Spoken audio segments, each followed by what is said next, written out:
I'll show you some mounting methods. A guy in a group asked about it, and I'm seeing a lot of orchid people and stuff like that putting them in like little baskets and stuff like that. But he's wanting this to go in a poison dart frog vivarium. So, alright, so things you're going to need is there's these floors. These are twisty ties that are made for floral stuff. There's aluminum wire. It's a thicker gauge.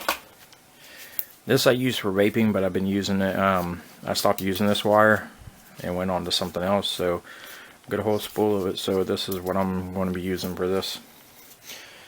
And you can use fishing line. I don't have any. I don't like using things that are too fine because it can cut into the roots. Alright, so things you need to be aware of with these phales is you have arial roots. These are arial roots, and then you have roots that go down in there. You do not want to cover the arial roots. You want the arial roots to stay out. This one doesn't seem to really have any. But whenever you do plant it, the spots that are exposed, you want to leave those areas exposed. Here's a big phale that I have that's in spike, and it's got some long arial roots.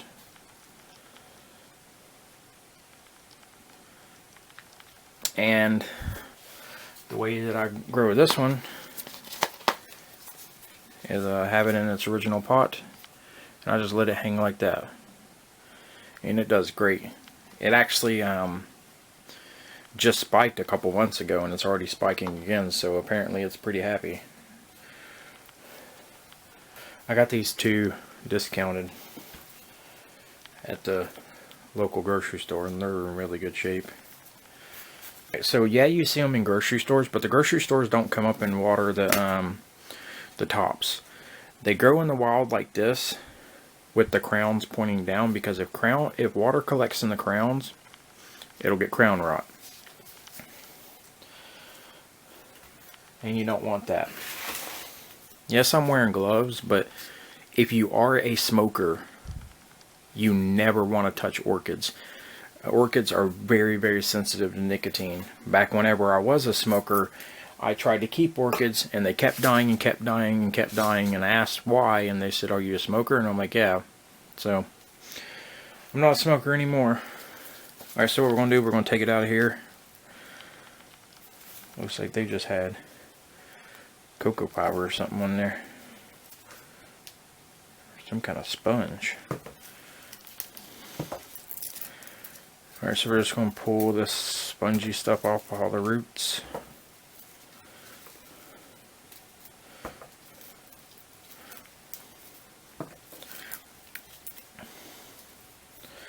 Whenever you do this, it'll be a good time to cut off any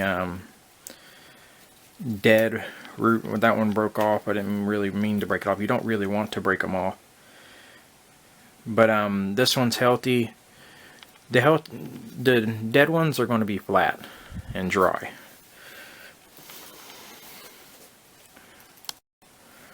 Alright, so here I have a pair of scissors, and I'm going to go through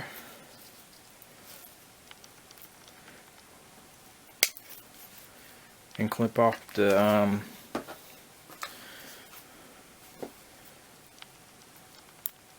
alright, so some of these are going to be attached to some decent like this right here. This is a good root. This part over here is a good root, but this right in here is not. So I'm going to go in there and snip that off.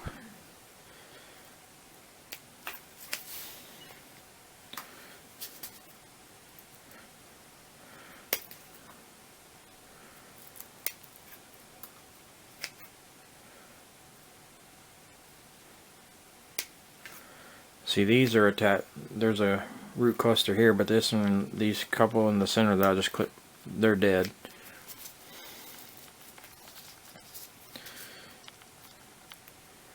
During the course of its lifetime, it just, I mean, roots are going to die on phales. It's not that you're doing anything wrong. I think they just die and produce new ones. Alright, see, that's a healthy root cluster. And I just noticed when I was messing with it, I don't know if it's trying to spike over here too. I'm pretty sure that's a, or actually that might just be a root. That's probably what those are. That's probably the arial roots that are going to be coming out. So you definitely want to make sure that's exposed. Alright, so we got the phale here. I'm going to set it to the side. So you can use sphagnum moss. There's the New Zealand, the premium stuff that's all yellow and stuff. Or you can go to the hardware store and get this janky looking brown stuff, which doesn't look that I wouldn't recommend using this in dark progrivs, but for orchids it should be fine. But as you can see, it's brown and it doesn't stick out like a sore thumb. But if you use this yellowish whitish stuff, it's going to stick out like a sore thumb. Maybe you wouldn't mind, but I would. Alright, so you can either use wood. Then I have some cork pieces here. This is the cork I'm going to put this one on. Possibly. What'd I do with it? Nope, not going to be big enough. So we're going to probably go to this one. Or this one. You want to kind of just... It's best to have a few cork pieces so you can just kind of get a feel for it all. And again, you want to remember your arial roots and keep them exposed. This one's thick. I don't really want to use it, but I guess it's the only one that it fits. I was going to put it on this. You know what? I think I still might. I'll put it down here. Put a hook on there. You want to follow the leaf pattern. Like mine already started drooping down. This one's still... I like to make it to where the crown is kind of in the center and pointing down. So here's the crown, here's the center. So it's going to go on there like that. So that's the cork we're going to use, but I also have this nice little, as I'm pretty sure this is Malaysian driftwood. Whenever I finally use it in a vivarium, it's most likely going to go like that. And with a piece like this, you can just like wedge the orchid in there with some sphagnum moss surrounding it, and you don't have to use any kind of wire or anything. But with one like this has got a little curvature that would be good to place the orchid there. And you would definitely want to use some kind of twisty ties or some kind of wire to hold it on there. Alright, so this is what I want to do with mine. I'm going to put it on here. And I know that I'm going to have some sphagnum on there, but I'm going to wire mine on there. So I'm going to take this drill here. And I'm going to go to some spots where I know the wire is going to go down into. You want to be careful around the orchid.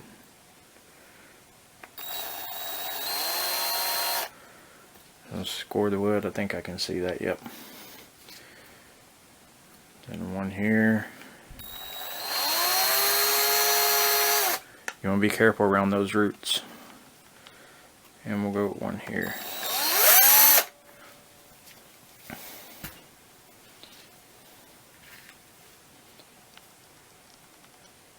Alright, so here's a hole.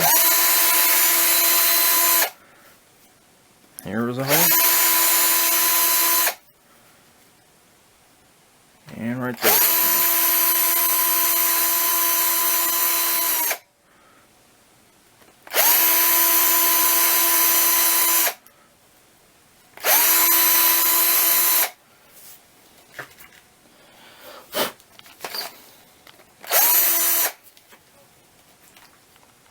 Alright, so we got 3 holes there. Looks like there's a hole already there. So it looks like we got 4 holes. Alrighty, so what you want to do is you want to get really need to drain some of this off.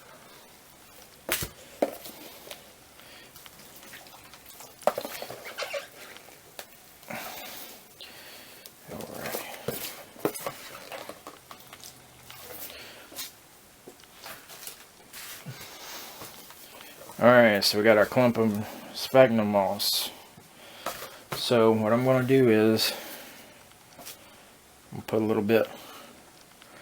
Remember, this one, these here, pretty much the only covered roots is right here. It's got a very small covered root system. So you want to put it like that.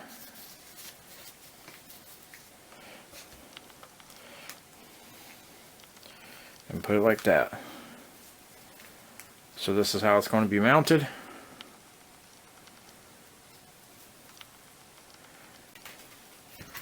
Alrighty, so I'm going to start over here, up top, with my wire.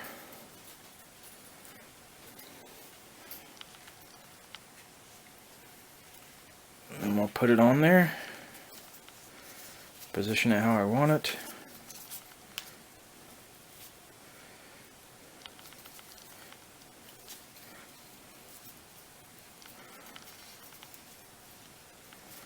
Alright, so what you want to do is you want to go under all the leaves. So we'll go under here. Probably getting out of the view. Alright. So go under there. Need to find mother hole. There it is. I'll put it through there.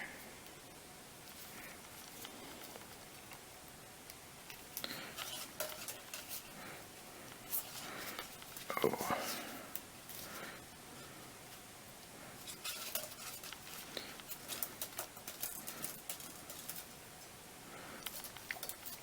There, so we're going to turn it around.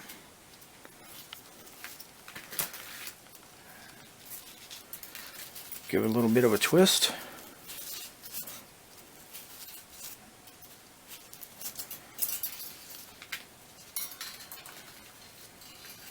Then we're going to look through the back and find our other hole.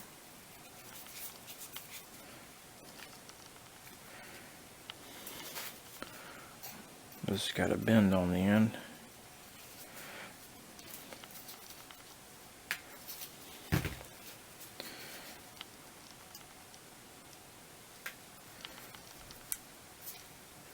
Alright, so I found the hole on the bottom. I'm going to pull it through.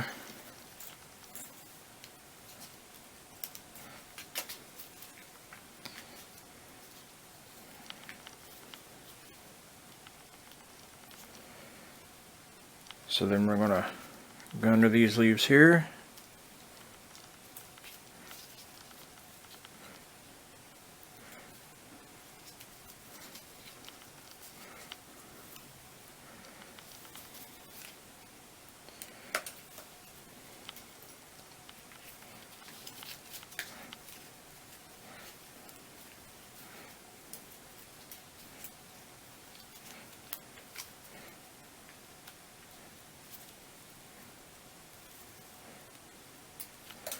Alright, so I'm going to go back and, yeah, I don't think I have a hole there. Nope. So I'm going to go back and drill me another hole.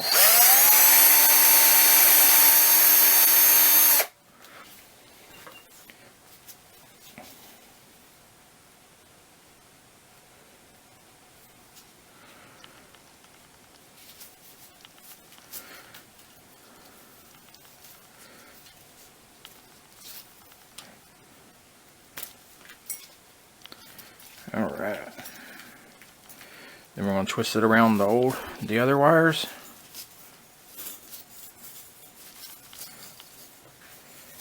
Snip this off.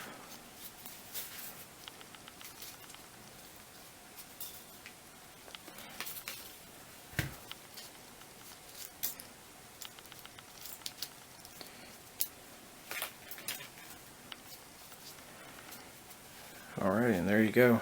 There's a mounted phale, and it's not too tight on the roots, as you can see here. There's no indentation. That's how you want it. You just want it to be holding in place. You don't want it to be digging down into the roots. I have the mounted orchid with the hanger. I'm going to hang this in my grow out area and make sure that the sphagnum stays moist. I'll go ahead and shake it a little bit, get rid of all the excess sphagnum.